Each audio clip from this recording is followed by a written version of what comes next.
ចូលរួមសោកស្ដាយចំពោះអ្នកដែលនិយមតាមដានទស្សនារឿងភាគចិនចាពិសេសរឿងភាគខ្លីៗបែបបញ្ឈរនៅពេលនេះរដ្ឋាភិបាលចិនបានដាក់ចេញនៅវិធានការថ្មីវិធានការក្តៅរឹតបន្តឹងមាតិកាដែលនិយាយអំពី CEO Roman ឬក៏សាច់រឿងស្នេហាបែប CEO អ្នកមានទ្រព្យអ្នកមានអំណាចជាមួយនារីក្រីក្រឬក៏នារីសាមញ្ញ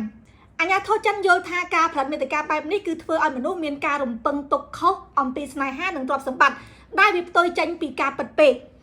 វិធានការសំខាន់នៃការរឹតបន្តឹងរួមមានទី1គឺកាត់បន្ថយការផលិតអាញាធរបានប្រមានទៅកាន់ផលិតករដែលផលិតសាច់រឿងទាំងអស់នោះឲ្យកាត់បន្ថយឬក៏ឈប់ផលិតតែម្ដងនៅសាច់រឿងដែលនិយាយអំពីការរៀបការជាមួយអ្នកមានឬក៏បង្ហាញអំពីភាពស៊ីវិល័យជ្រុលហួសហេតុពេកទី2គឺលើកកម្ពស់គុណភាពគឺតម្រូវឲ្យសាច់រឿងទាំងអស់ហ្នឹង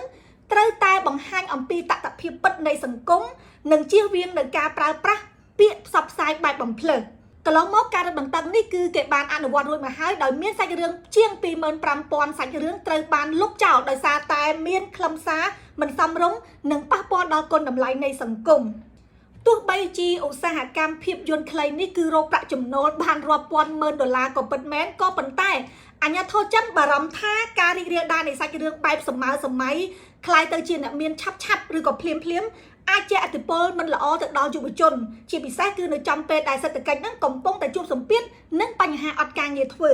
ត្បិតថាការរឹតបន្តឹងសាច់រឿងបែប CEO Roman នេះមិនមែនជាការហាមឃាត់ការផលិតទាំងស្រុងប៉ុន្តែគេមើលឃើញថានេះគឺជាសញ្ញាបង្ហាញថារ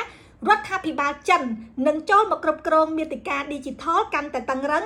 ដើម្បីតម្រង់ទិសសង្គមឲ្យដើរតាមគុណតម្លៃស្នូលនិងការការពារការរីករាលដាលនៃវប្បធម៌សម្ភារៈនិយមនៅក្នុងសង្គមចិនចា៎សូមអរគុណ